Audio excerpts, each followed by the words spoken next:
Jakarta. Hari gini masih zaman wasting time di jalan. Sekarang Jakarta punya solusinya.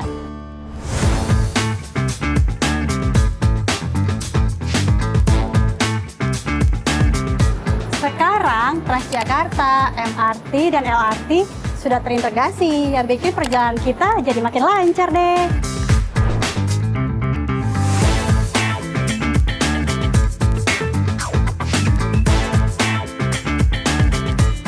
Bagi pejuang komuter, kenyamanan itu penting banget.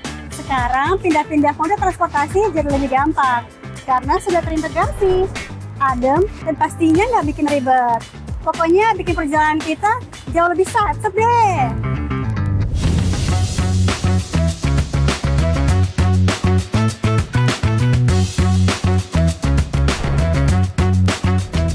Semua ini hadir karena kontribusi kita lewat pajak kendaraan bermotor.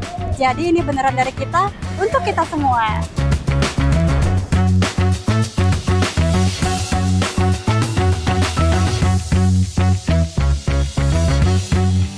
LRT Jakarta melayani 5 stasiun dengan rute dari Pegangsaan 2 hingga Velodrome.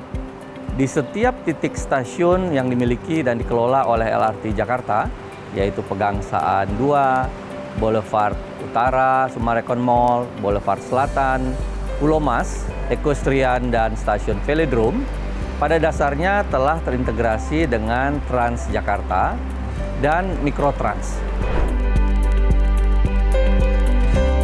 Nah, dengan adanya interkoneksi itu, maka akan semakin mendorong orang untuk beralih dari transportasi pribadi ke transportasi publik. Pada dasarnya, integrasi antar moda itu juga ditujukan untuk saling melayani atau saling mengisi ruang-ruang perjalanan masyarakat di berbagai wilayah Provinsi DKI Jakarta. Oh, nyaman banget karena ada petugas juga ya yang ngawasin.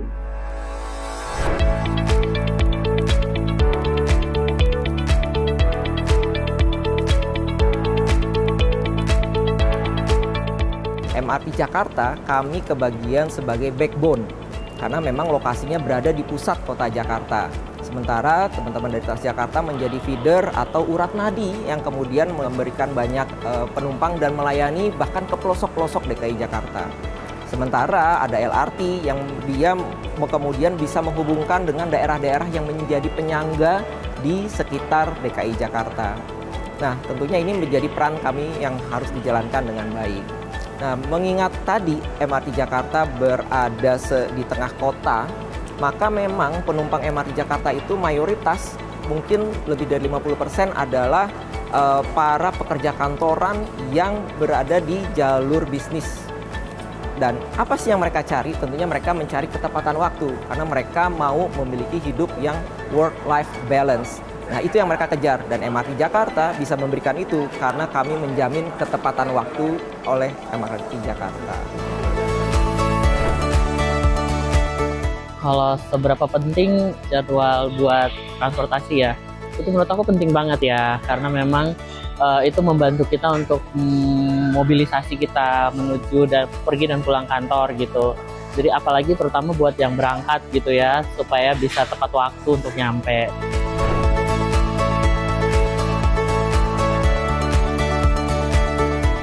Aku bangga banget sebagai warga Jakarta mempunyai Transjakarta ini karena bisa mencakup semua area di Jakarta maupun dan sekitarnya seperti Bogor, Bekasi, Tangerang.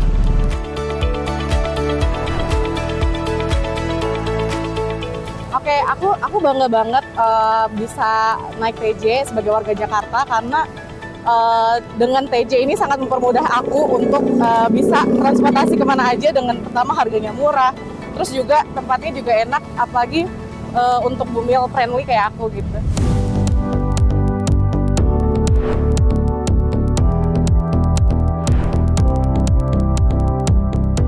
Kalau kita flashback ke masa lalu, perjalanan di Jakarta itu penuh perjuangan. Tapi lihat deh sekarang, perubahannya beneran nyata. Gak ada lagi drama panas-panasan, lari-larian kejar angkot, atau bingung cari sambungan kendaraan. Transportasi sekarang juga terjamin keamanannya. Buat para penumpang wanita yang pulang malam, tenang aja, nggak perlu was-was. Karena ada pengawasan CCTV dan petugas yang selalu siaga. Buat lansia dan adik-adik pelajar juga jauh lebih aman dengan fasilitas bangku prioritas. Dan sekarang, cukup satu kartu di tangan, Abang Empok sudah bisa menjelajah kota. Dari Transjakarta, pindah ke MRT, lanjut lagi ke LRT Jabodebek, semuanya nggak pakai ribet. Ini bukan cuma soal teknologi, tapi soal gimana waktu kita jadi jauh lebih berharga. Abang Empok jadi punya lebih banyak waktu buat istirahat atau quality time bareng keluarga di rumah.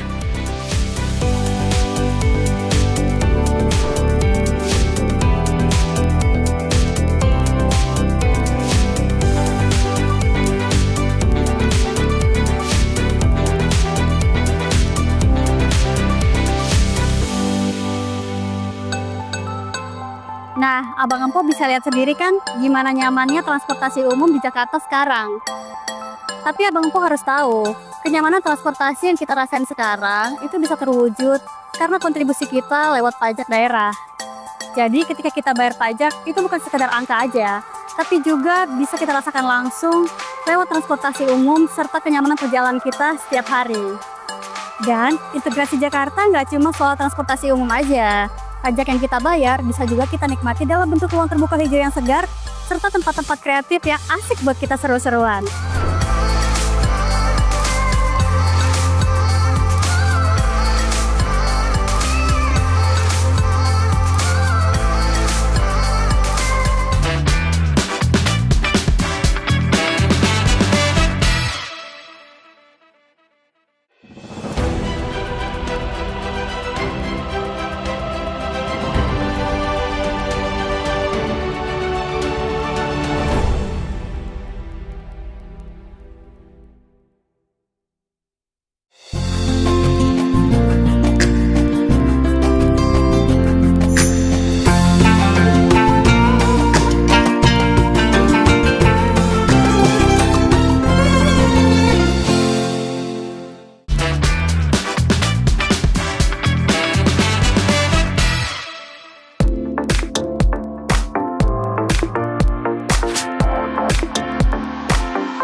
Abang Empok, balik lagi di cerita Jakarta. Kalau tadi kita udah ngecek mobilitas yang udah satset, sekarang aku lagi berada di tempat yang bikin Jakarta terasa lebih humanis. Ini dia Tebet Eco Park. Ini bukan sekedar taman biasa, tapi paru-paru kota yang interaktif. Lihat deh Abang Empok, fasilitas di sini nggak cuma modern tapi estetik banget. Cocok buat kita yang healing di tengah hektiknya Jakarta sambil hirup udara segar kayak gini.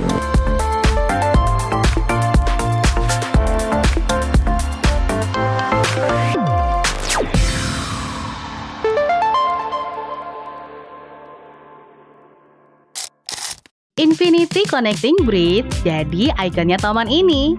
Jembatan ini nggak cuma keren buat difoto, tapi juga nyambungin dua area taman yang dulunya terpisah.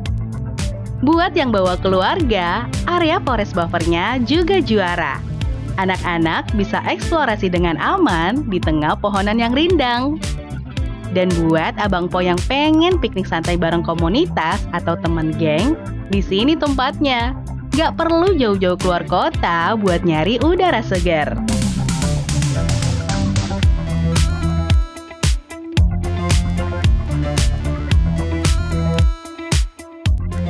Halo, iya ini ada komunitasnya Dogi Eco Park Tebet. Kebetulan saya tinggal daerah sini, jadi setuju. Jadi pulang kerja bisa lari, soalnya kalau gitu nggak bisa kan. Sekarang semenjak dibuka, pulang kerja bisa lari sini. Happy kan Bolen ya? Tapi kan di sini nggak boleh keliling kan, kalau siang, kalau malam. Kalau udah sepi suka colongan ajak dia ikut muter. Iya, sama-sama. Dadah. Gak nyangka ya Abang Empo, tempat se-high quality ini bisa jadi tempat healing gratis buat warga Jakarta. Kita nggak perlu ribet mikirin biaya, tapi fasilitasnya tetap on point. Ini jadi bukti kalau tempat Eco Park bisa bikin kehidupan di Jakarta seimbang antara kesibukan dan ketenangan. Ini bukti nyata kalau pajak yang kita bayar bakal balik lagi jadi ruang publik yang nyaman dan aman bagi warga Jakarta.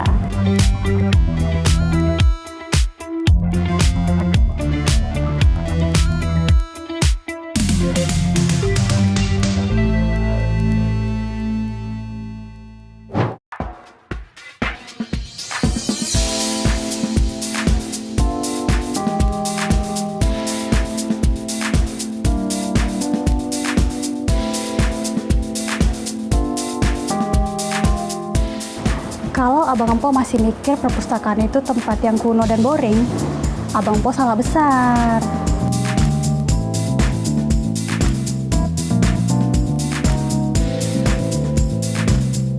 Abang Empo wajib datang ke Perpustakaan Jakarta yang ada di Taman Ismail Marzuki, Cikini.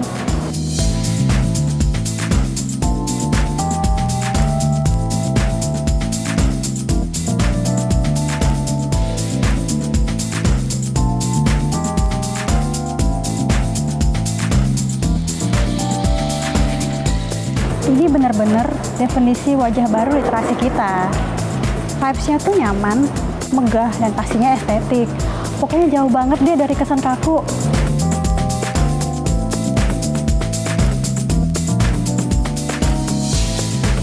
Lihat deh, ruang bacanya bikin kita betah lama-lama di sini ya. Koleksi bukunya juga lengkap banget. Mulai dari sastra sampai teknologi, semuanya ada. Buat adik-adik juga tersedia area bermain yang edukatif yang bikin belajar jadi menyenangkan. Di sini beneran jadi wadahnya anak muda produktif buat nugas atau kerja dengan coworking vibe yang asik. Gak jarang juga ada diskusi seru dari komunitas seni sampai orang tua yang lagi quality time membacakan buku buat anaknya. Beneran ruang publik yang inklusif banget.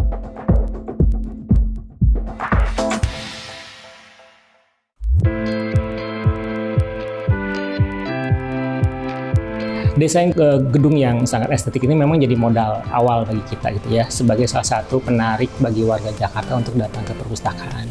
Konsep perpustakaan harus inklusif, tidak hanya dari sisi bangunan, tapi dari sisi konsepnya juga. Jadi di kami itu memang banyak kegiatan yang memang bisa untuk anak-anak, bisa untuk remaja, bisa untuk orang tua.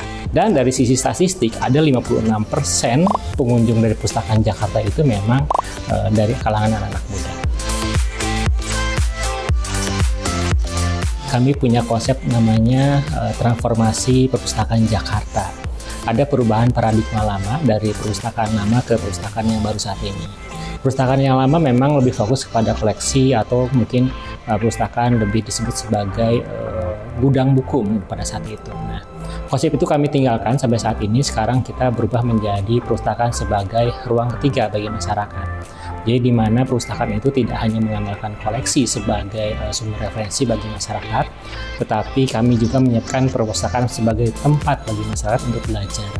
Jadi perpustakaan menyiapkan fasilitas-fasilitas yang memang digunakan bagi masyarakat, tidak hanya untuk membaca buku, tapi bisa beraktivitas dan berliterasi di sini.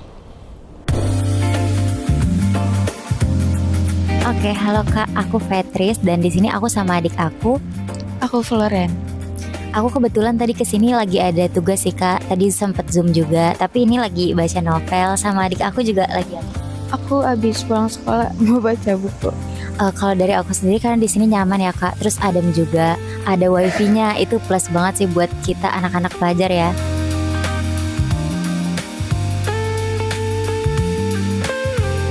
Wah, kalau aku bangga banget sih Kak, karena betul-betul nyaman banget aku untuk belajar sehari-hari ke sini.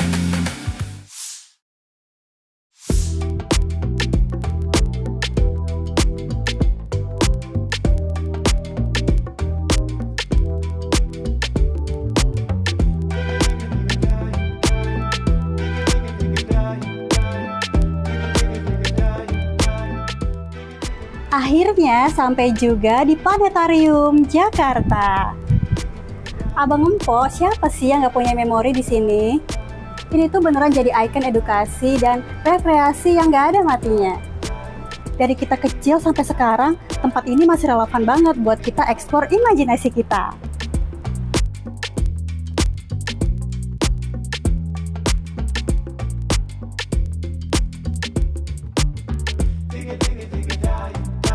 Di sini kita diajak buat belajar astronomi dengan cara yang next level.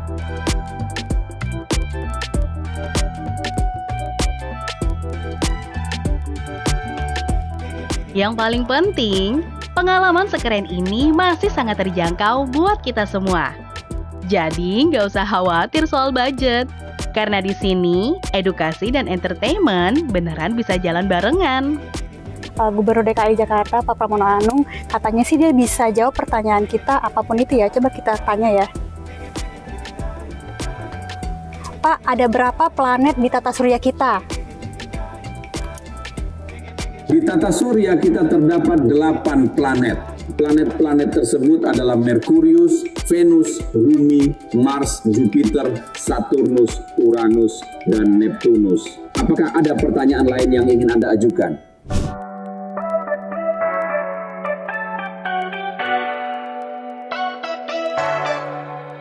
Saya kesini merasa senang banget karena ini pertama kali saya dan saya bisa mengetahui lebih banyak tentang planet-planet.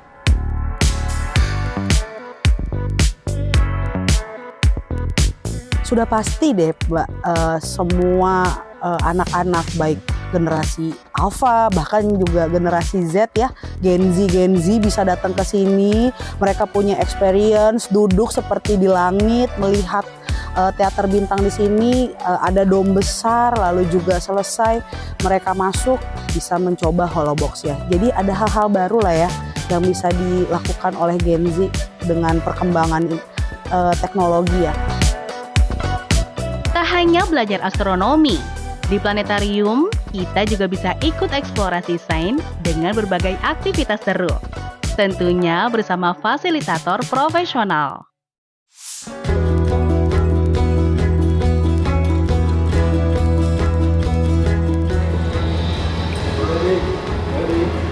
You can go one step behind. Go one step behind. Go behind. Yeah. I'll do big one.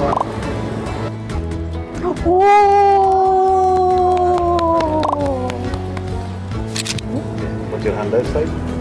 I'll ignite for you. If you feel hot, don't go like this.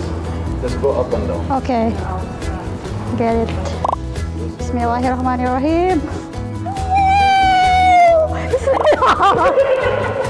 Don't worry, this is safe. This is safe. This is safe. Yes. Open fast and go high. Okay. Gini. Wait. Right here. One.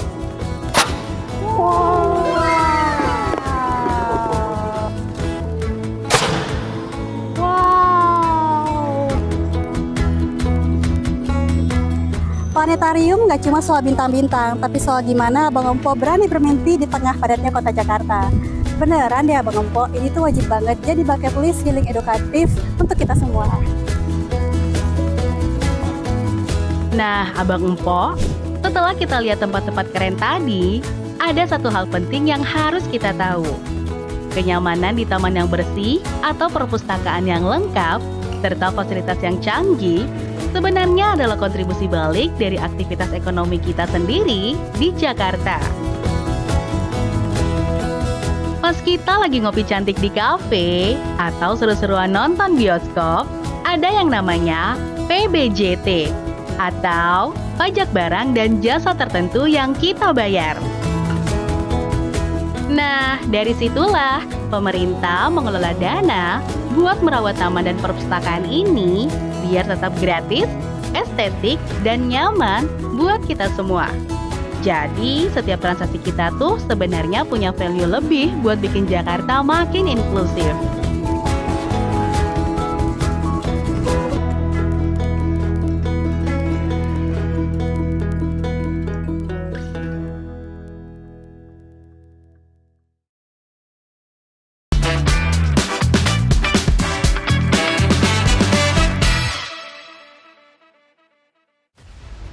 Oke, Andel, selanjutnya kita mau nengok kondisi masyarakat korban bencana di Pidijaya Aceh yang harus menjalani Ramadan di tenda darurat. Ini tampaknya Anda sudah berada di titik lokasi ya. Betulkah air bersih ini sangat-sangat kritis dan dibutuhkan oleh warga di sana?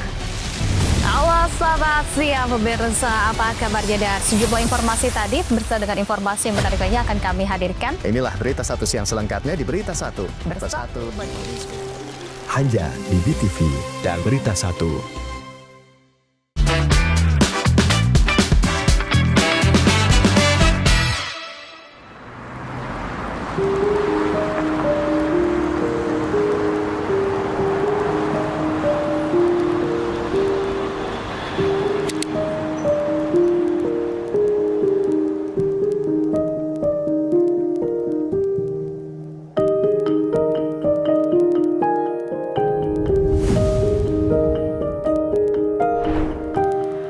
Lagi di cerita Jakarta. Tadi kita udah lihat gimana sat-satnya transportasi umum dan serunya healing dan berkreasi di ruang publik. Semua kenyamanan tadi bisa kita rasakan karena kontribusi kita lewat pajak barang dan jasa tertentu. Tapi Abang Empo tahu nggak? Kalau manfaat pajak daerah nggak cuma berhenti di fasilitas yang kelihatan mata aja. Nah, sekarang aku mau ajakin Abang Empo untuk melihat langsung gimana kontribusi kita balik lagi lewat layanan sosial dan kesehatan yang nyata.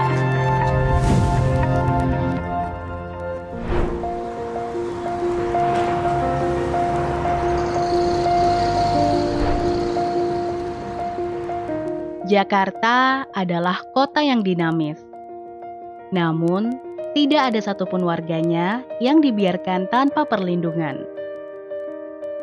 Inilah Pasukan Putih, sebuah program inovatif yang diinisiasi oleh Gubernur DKI Jakarta, Pramono Anung. Program ini hadir sebagai solusi nyata untuk memastikan layanan kesehatan dari puskesmas yang menjangkau seluruh lapisan masyarakat. Sasaran utamanya adalah para lansia dan teman-teman disabilitas yang mungkin punya keterbatasan untuk datang langsung ke puskesmas. Sehingga mereka tak perlu memaksakan diri datang ke puskesmas. Pasukan Putih melakukan pendekatan jemput bola, di mana mereka langsung hadir ke depan pintu rumah pasien. Semua tindakan dilakukan dengan kualitas terbaik. Pasukan Putih tidak hanya memberikan tindakan medis, tetapi juga memberikan dukungan emosional. Abang Empo pernah mikir nggak kemana larinya tiap rupiah pajak yang kita bayar? Mau itu pajak PBB P2 rumah atau PKB kendaraan kita. Sebenarnya itu semua adalah dana bersama atau semacam iuran untuk membangun jaringan sosial yang kuat di Jakarta.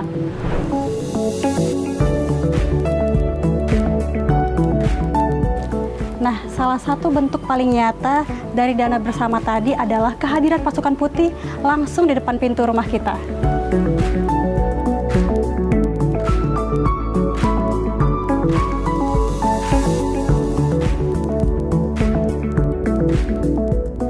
Assalamualaikum. Waalaikumsalam. Ibu, izin ya, kita kunjungan lagi. Makasih udah datang ya. Sehat-sehat Bapak. Motivasi saya menjadi Pasukan Putih ini adalah banyaknya warga dengan tingkat kemandirian rendah yang sulit untuk datang ke fasilitas kesehatan. Jadi dengan adanya Pasukan Putih ini, saya berharap warga mendapatkan pelayanan kesehatan yang maksimal.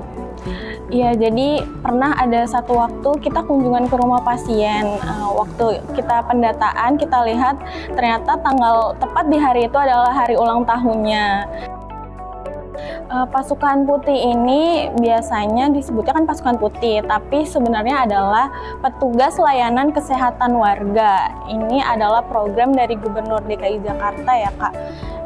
Jadi kita ini tujuannya adalah meningkatkan kualitas kesehatan pada lansia dan disabilitas yang memiliki ketergantungan rendah atau kemandiriannya rendah.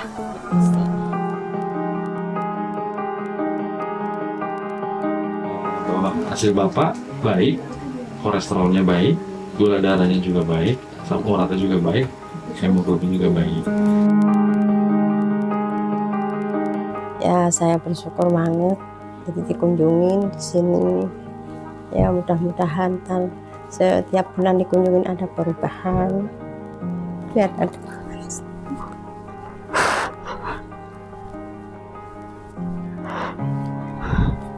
ya, kita banyak-banyak terima kasih. Puskesmas Cipinang masih membantu kita, memudahkan kita. Ya, mudah-mudahan kalau emang masih tiap bulan dikunjungi, mudah-mudahan ada perubahan.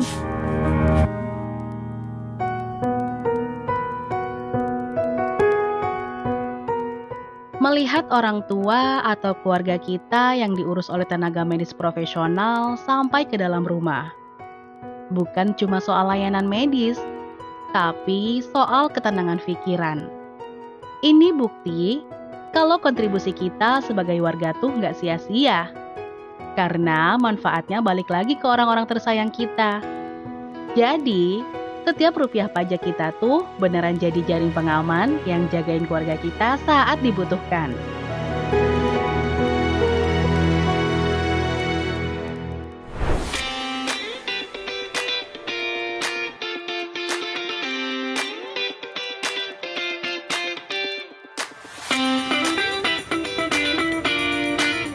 Abang Kompos, selain kesehatan, ada satu lagi nih fasilitas yang keren banget. Tapi mungkin masih banyak yang belum tahu.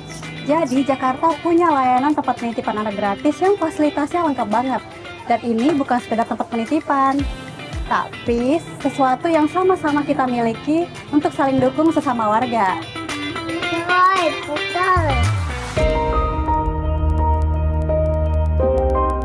Dengan adanya tempat aman kayak gini, warga Jakarta bisa tetap produktif bekerja tanpa harus was-was mikirin si kecil di rumah.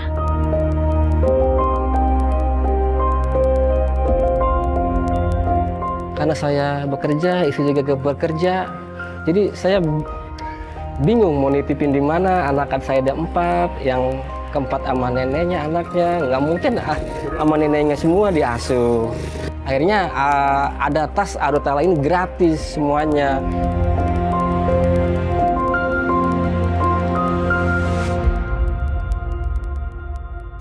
Mau mengucapkan banyak terima kasih pada pegawai di sini yang sudah sayang sama anak saya, tidak memilih-milih bagaimana mereka, karakter mereka. Semua pegawai di sini sayang, amat sangat mendidik anak-anak saya, terutama anak saya yang nakal. Terima kasih buat semua karyawan di sini.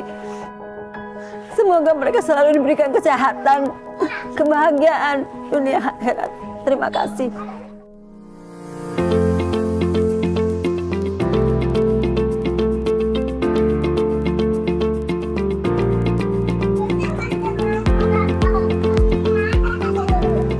Sebagai sesama pekerja dan warga Jakarta, aku bangga banget kalau kontribusi pajak aku bisa bantu nyediain tempat yang aman buat anak-anak Jakarta seperti ini. Ketika kita bayar pajak, sebenarnya kita juga lagi gotong royong buat bantu menjaga masa depan anak-anak. Jadi Jakarta emang bener-bener kota yang ramah buat anak-anak dan juga buat keluarga. Dari kita untuk kita, aku Bawana, salam cerita Jakarta.